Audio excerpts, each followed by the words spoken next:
The most powerful military alliance in the world is getting even stronger. The Hungarian parliament has finally voted in favor of Sweden joining NATO. With that, after almost 2 years of diplomatic wrangling, the final hurdle has been cleared at last. Sweden will finally become a 32nd NATO ally. This is an historic day. It makes NATO stronger, Sweden safer, and all of us more secure. It also sends a very clear message to President Putin that NATO's door is open. We have to remember that he went to war to close NATO's door. He is achieving the exact opposite. Finland is already a member, doubling NATO's border with Russia.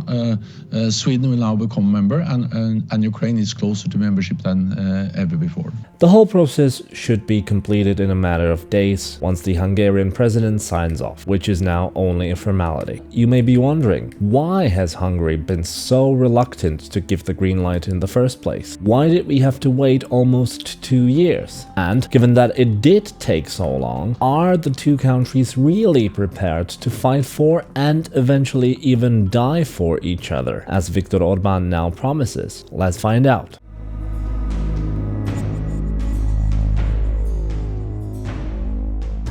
With Europe facing a large-scale war of aggression on its borders for the first time since World War II, we all need to be asking a key question. How united is NATO really? Are the allies willing and able to defend one another if it's needed? That is why it's so interesting to examine how the existing NATO allies react when a new country applies to join the fold. You see, for a candidate to become a full NATO member, all existing NATO allies have to agree, or in other words, ratify a candidate's membership application. A no from any NATO ally means that the candidate is not allowed to join at all. The exact process through which a candidate is confirmed differs from country to country, but generally speaking, first a country's parliament must vote in favor, and then the head of state signs off. And something along those lines needs to happen in each and every allied country, so more than 30 times. As you probably can imagine, that's also why the whole process usually takes quite a long time, and it also creates significant room for bargaining and even blackmail. Remember, all it takes is one country saying no, and the candidate's future in NATO is blocked. So the vote of each existing NATO country becomes quite valuable, and some countries may want to exploit that value. Still, it seemed quite unlikely that there would be any real opposition to Sweden joining. You would hardly find a better candidate to join NATO in Europe. Why? Well, despite their long-standing policy of neutrality, Sweden, together with Finland, had been NATO partner countries for a long time. Sweden, for its part, had voluntarily aligned its military standards with that of NATO. It also shared intelligence information with the alliance. It had participated in a number of NATO missions in Bosnia, Kosovo, Afghanistan, and Libya, and NATO forces had even been allowed to be stationed on Swedish soil. So, in May 2022, when both countries officially applied to become full-fledged members of NATO, everyone thought that the ratification process would largely be a formality, and that it would be completed much faster than had usually been the case before. For Finland, at least, that assessment was quite accurate. It only took the country 11 months to join, from May 2022, when the application was filed, until April 2023, when Turkey and Hungary signed off. With Sweden, however, the process has been much more complicated. Yet again, Turkey and Hungary have been the culprits. Turkey, for its part, had criticized Sweden for giving sanctuary to members of the Kurdistan Workers' Party, the PKK, which it considers a terrorist group. Ve dışarıda son terörist de bertaraf edilene kadar mücadelemizi kararlılıkla sürdüreceğiz. Terör örgütünün siyaseti yönlendirmesine ve ülkemizin kutlu yürüyüşünü engellemesine müsaade etmeyeceğiz.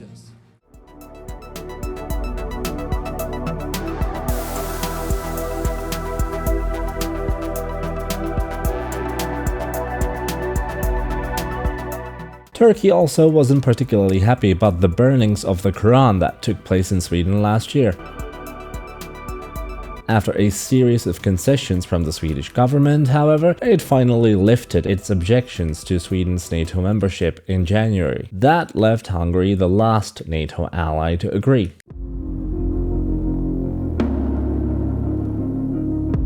So what was Viktor Orbán's reason to block Sweden's NATO bid? And why has he finally turned around? Well, as it seems, Viktor Orbán and his bruised ego were the main reason behind Hungary's foot dragging. You see, Sweden has always been considered a loud champion of human rights and the protection of minorities. And it's safe to say that Hungary, with its increasingly authoritarian rule by Viktor Orbán's Fidesz party, has not exactly been a role model in either of those two disciplines lately. Orbán's Hungary has been accused of democratic backsliding, limiting the freedom of the press, and systematically targeting minorities such as the LGBTQ community. All that has been done under the pretext of protecting traditional family values and children. To find out more about the state of Hungarian democracy, do check out my previous video linked on the screen now, which explains why Hungary's democracy may be in danger and what the EU can do about it. In 2022, Hungary passed a law that bans content that portrays homosexuality, which Orbán calls gender propaganda. The law also makes it legal to anonymously report same-sex couples to the government.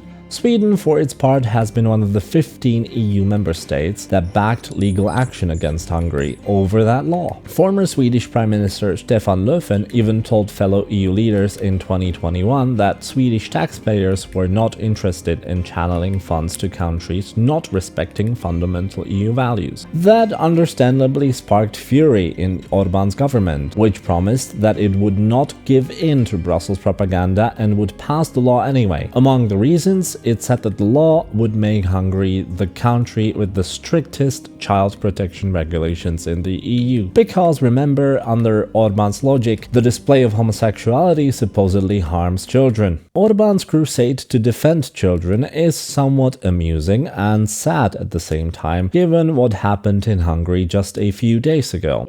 After 641 days, Katalin Novak's reign as president of Hungary came to an end on Saturday.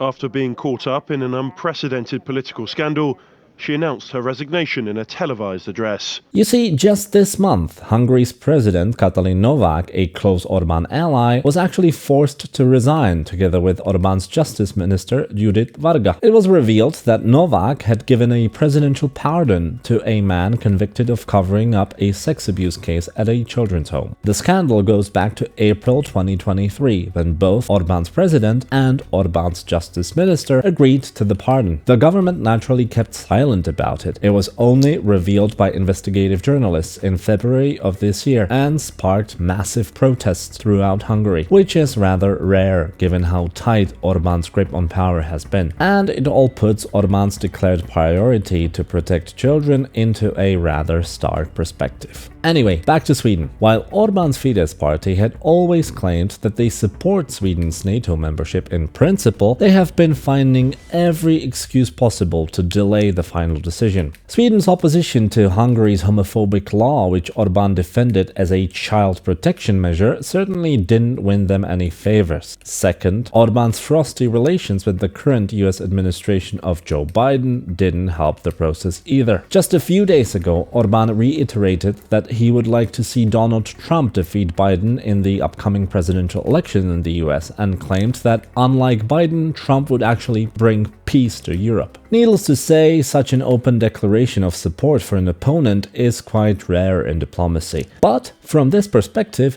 you could possibly argue that Orbán was reluctant to approve Sweden's NATO bid, as doing so could be seen as submitting to US wishes, given that NATO is largely US dominated, of course.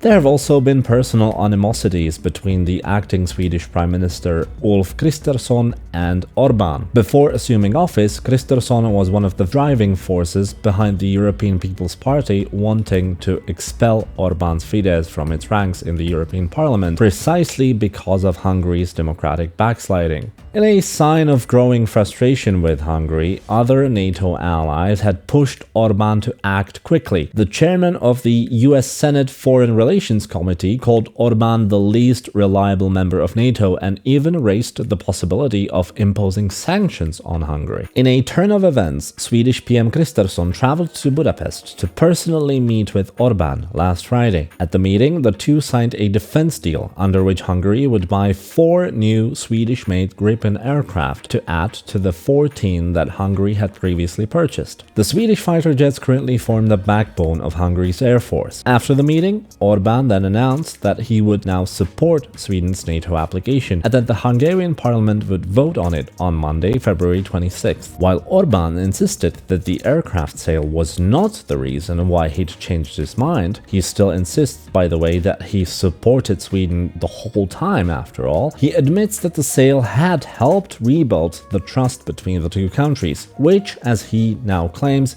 is necessary given that NATO allies promise to fight and eventually even die for each other in difficult times if needed. Although Orbán still says that trust with Sweden needs to be rebuilt some more, now he claims that he is ready to eventually fight and die for Sweden if necessary. In any case, Orbán's Fidesz has finally voted to approve Sweden's membership in NATO after almost 2 years of uncertainty. With that, the Swedish flag will be finally hosted at the NATO HQ in Brussels within the next few days. The only thing that is missing now is the signature of Hungary's president, which is, however, only a formality. Given the resignation of President Novak that we mentioned, Sweden's accession will either be signed off by the Speaker of the Hungarian Parliament or by the new president, who has already been elected and will formally assume office on March 5th. So that is the day by which we should expect Sweden's accession to be formally finalized at last. It doesn't really matter why Orbán ultimately gave in. Partly, his ego likely played a role. The Swedish Prime Minister came to him personally, pleaded with him, and offered a few aircraft as a sweetener. Partly, it may have been international pressure, because after all, Hungary is still very dependent on its partners in the US and the EU, no matter how often it criticizes them harshly. And partly, it may have been Orbán's desire to play the continent's troublemaker once again, as we've explained elsewhere. Be it as it may, NATO finally has become even stronger and now has one more ally with whom to face aggressive Russia, a hostile regime on NATO's eastern flank, which, as we've also explored, has recently murdered its most prominent regime critic, Alexei Navalny. To find out why that happened, click the video on the screen now and keep watching. This has been Jan with Prague Pulse. See you next time.